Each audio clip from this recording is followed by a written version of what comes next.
Halo guys, assalamualaikum warahmatullahi wabarakatuh. Terima kasih yang udah setia di channel Yatisam Official guys. Semoga kalian selalu sehat, berkah untuk kita semuanya. Gimana kabar kalian, sehat?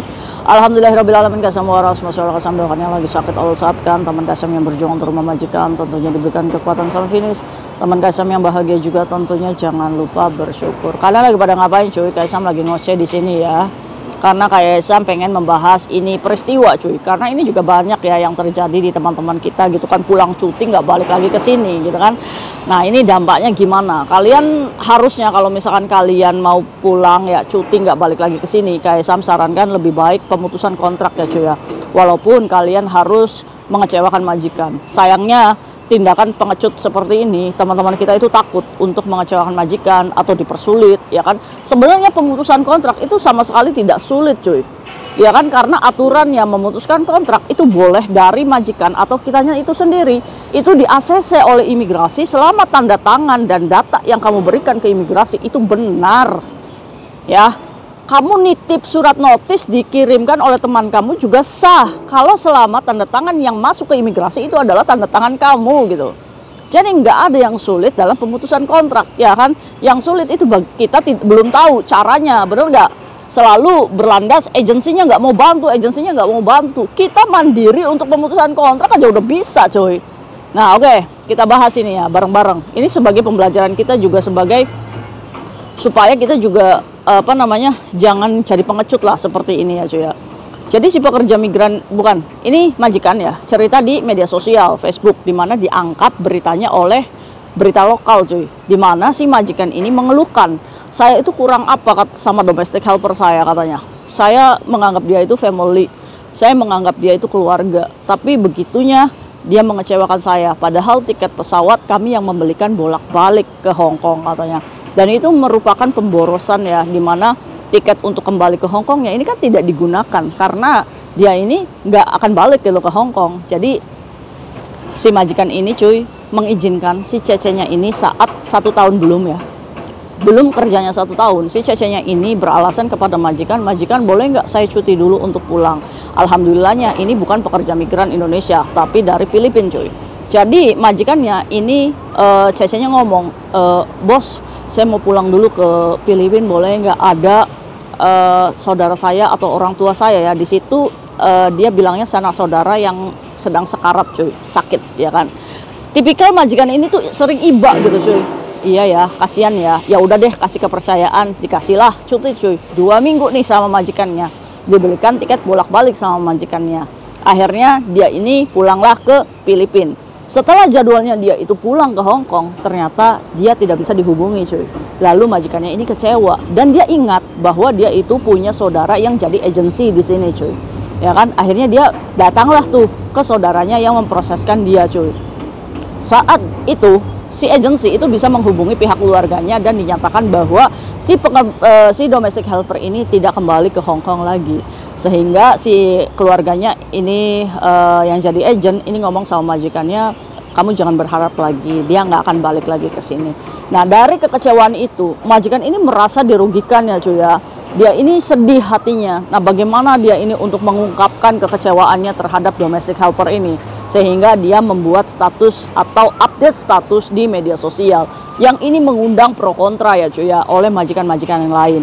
Bahkan media lokal ini menyoroti di mana majikan ini sesama majikan ini sangat mensupport gitu cuy. Nah ini teguran untuk domestic helpernya ya cuy ya. Oke, bagaimana sih kalau misalkan kita cuti terus tidak kembali ke Hong Kong? Berarti ini kan kabur ya. Belum ada pemutusan kontrak secara prosedural ya kan. Nah dampaknya gimana nih kalau misalkan dia kembali lagi ke Hong Kong bekerja? Apakah bisa kayak Yatisam? Ini bukan hanya Filipina, Indonesia pun banyak. Kasus yang cerita ke Yatisam juga banyak. Kaisam tidak menyarankan kalian untuk cuti tidak balik lagi ke sini. Kaisam selalu mengarahkan kalian untuk kalau misalkan memang kalian tidak berniat untuk kembali lagi ke sini, putuskan kontrakmu sebelum kalian pergi. Ya kan, supaya majikan ini juga tidak rugi dan keimigrasian kamu juga aman gitu. Karena teman-teman kita ini latah ya cuy ya. Kita pulang ke Indonesia gitu kan, karena melihat majikannya Mafan gitu kan, wah udahlah nggak usah balik lagi ke sini lah, iya kan. Terus tiba-tibanya 1 tahun kemudian pengen ke sini lagi. Dia ingat kalau rekodnya dia sebelumnya ini adalah pulang cuti nggak pulang lagi ke sini. Apakah bisa kayak Sam? Banyak nih teman-teman yang mengiyakan, bisa kok, visa saya turun kok, iya kan? Nah, tapi apakah mental ini yang akan kita tiru dan kita contoh, cuy? Lama-kelamaan imigrasi saat menerima report dari majikan, ceceknya pulang cuti dan tidak kembali, ini akan mempersulit keimigrasian ke depannya gitu, cuy. Dimana semakin tipisnya kepercayaan imigrasi kepada domestic helper, ya kan?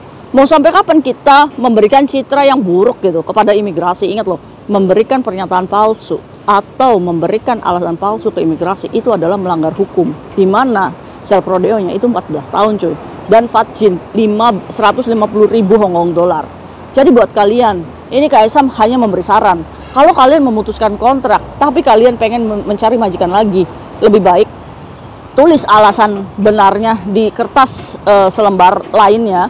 Terus terminitnya itu tinggal ngomong aja personal reason. Jadi antara kamu dan imigrasi alasannya kenapa kamu mengundurkan diri dari rumah majikan ini. Kalau kalian bingung memberikan alasan ke majikan takut tersinggung, itu boleh banget, cuy. Daripada kalian menuliskan I want to go back Indonesia because my mother is sick gitu kan. Misalkan kan begitu kan ya. Banyaknya itu kan berbohong kepada imigrasi. Pengen pulang ke Indonesia merawat ibunya, tiba-tiba 3 bulan lagi dia proses lagi ke sini. Maksudnya apa gitu kan? Ya kan, KSM sih nggak setuju ya, cuy ya. Jadi kalian tuh harus belajar jujur apa adanya dan tegas gitu. Ya KSM saya tuh tipikal orang yang nggak enakan gitu kan. Ampun. Ya makanya ini kita perbaiki bareng-bareng ya, cuy ya.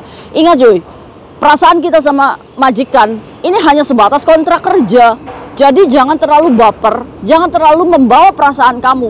Kalau misalkan memang kamu sudah ada nih di hati kalian mudorot sedikit aja gitu kan, udah Bismillahirrahmanirrahim, send surat terminate gitu kan. Majikan terima nggak nih? Kalau majikan kalian, kalau misalkan pemutusan kontrak, kalian kirim dulu majikan dulu, send pemutusan kontraknya. Biasanya majikan itu akan nego, Cece boleh nggak kamu jangan bulan depan keluarnya, tunggu Cece saya baru lagi gimana, boleh nggak? Itu kan berarti kan estimasinya 3 bulan ke depan. Tanyakan pada diri kamu kuat atau enggak? Kalau misalkan kamu masih mengiyakan, oke deh majikan sampai Cece kamu datang ya, berarti diestimasikan nih sama kamu, berarti April, Mei, Juni, Juli, berarti majikan saya keluar di bulan Juli, kamu oke atau enggak? Bikin surat perjanjian dulu supaya jangan molor lagi. Nanti perjanjian itu surat notisnya itu berarti ditulisnya di bulan Juninya, Juni kamu keluarnya di bulan Juli. Majikan harus tanda tangan saat perjanjian awal itu. Ya, inilah yang tidak tegasnya teman-teman kita ini. Jadi diiyain aja, iya oke deh majikan, tunggu Cece datang. Nanti kitanya mikir nih, kapan ya Cece datang, kok nggak datang-datang. Nah maka dari itu kalian itu harus tegas dulu dari awal. Oke majikan saya iyakan 3 bulan ke depan, tapi kamu tulis tanda tangan dulu ya. Nah surat itu mau nggak mau Cece datang atau belum, surat itu dikirim di bulan Juni. Tapi kembali lagi, kalau merasa kamu itu tidak kuat dan kamu itu udah kena mental banget, kamu boleh menolak. Misalkan Cece 3 bulan lagi kamu keluar ya, oke atau enggak? Enggak bisa majikan, saya harus bulan depan keluar. Harus tegas, nggak apa-apa. Nah ada kemungkinannya 2, kamu hari itu juga majikan langsung muak mengeluarkan kamu, berarti haknya itu bukan jatuhnya one notice. Kalau hari itu juga dikeluarkan, berarti jatuhnya majikan yang menterminate kamu dan kamu berhak mendapatkan 1 bulan gaji. Tapi kalau misalkan majikan masih ngomel aja dan kita pengen tetap keluar di bulan depan, yang harus dilakukan adalah kita mengirim surat notis ini langsung kepada imigrasi. Sehingga pemutusan kontrak itu jadi jelas dan sah, cuy. Nah, berarti nanti majikan mendapatkan surat balasan dari imigrasi pemutusan kontrak kamu yang Cece kamu itu harus keluar di bulan depan. Mau nggak mau, majikan harus mengeluarkan kamu. Kak Iksam, nanti kalau di detik-detik dikeluarkan, hak-hak saya ditahan, bagaimana? 1 minggu setelah kamu mau keluar, kamu ngomong sama majikan, hak-hak saya bagaimana majikan? Kalau bisa lewat WhatsApp, biar menjadikan bukti naik lebor. Terus kata majikannya, kalau misalkan majikan diem aja, berarti di tanggal notis terakhir kamu pamit sama majikan. Majikan besok saya keluar ya dari rumah kamu gitu kan. Setidaknya kamu sudah membuat rekaman atau apa gitu kan. Kalau hakmu belum terbayar pun nggak jadi masalah. Keluar di tanggal notis tersebut, lalu langsung datang ke lebor untuk meminta hak-hak. Lebor, saya sudah memutuskan kontrak sama majikan bulan lalu, majikan saya belum memberikan hak saya. Iya kan? Kalau agentnya ditanya, oh nggak tahu itu urusan kamu gitu kan? Agent kan kadang malas ya, naik sendiri aja. Nah ini kita pintar ya. Jadi kita pintar mengurus hak-hak kita sendiri. Nggak usah takut, jadi nggak usah nangis gitu. Kalian yang notice, kalian yang pengen keluar dari rumah majikan, tapi kalian yang nangis kan lucu kalian itu. Segitu udah jelas di Hong Kong itu ada yang namanya Departemen Labor, di mana itu akan mendampingi kamu kalau majikan itu tidak memberikan hak-haknya. Naik Labor, hitung dulu tiket pesawat, akomodasi, sudah. Nah nanti majikan dipanggil sama Labor, disitulah mediasi hak-hak kamu terbayar. Gampang kan? Iya gampang. Kalau kita ikuti aturan, yuk gampang, ya kan? Jadi berita yang di luar ini majikan ini kecewa, kurangnya apa gitu? Tiket dibelikan bolak-balik, cecenya diberikan cuti ke Filipina, tiba-tiba sesampainya Filipina, udah waktunya dia kerja lagi, dia malah memutuskan kontrak sepihak. Dampaknya apa tuh kayak Tisam? Dampaknya, yo majikan berhak mendapatkan 1 bulan gaji dari dia, ya kan? Ajukan ke Labor, ajukan laporan polisi dulu, biar si Cece ini saat dia masuk lagi ke Hong Kong, ini ada report polisinya, ya kan? Kita juga nuntut ke Labor, ya kan? Kalau data ini dia datang lagi ke Hong Kong, dia berhak mendapatkan 1 bulan gaji dari Cece-nya itu. Jadi kalian jangan main-main. Kalau majikan ini menuntut ke polisi, maksudnya melaporkan ya, kamu tidak kembali pemutusan kontrak, berarti kan ya, berarti majikan ini mendapatkan hak 1 bulan gaji dari kalian gitu kan. Kalau kamu punya uang di Filipina, yo bayar. Kalau kamu punya uang di Indonesia, yo bayar. Tapi kalau misalkan majikan menuntut nantinya di Labor, ya kan, yo kamu harus bayar juga nantinya. Itu adalah hutang yang harus kamu penuhi, karena aturannya seperti itu. Kamu memutuskan kontrak sepihak tanpa pemberitahuan dulu, ya kan. Majikan berhak menuntut 1 bulan gaji sama kalian. Jadi buat kalian janganlah jadi pengecut ya cuy ya. Banyak teman-teman kita yang tidak bertanggung jawab, nggak mau kembali kerja sama majikan. Dia ibaratnya udah dikasih tiket pesawat pulang, ya kan, gitu aja. Terus ujung-ujungnya dia proses lagi, imigrasi memberikan surat.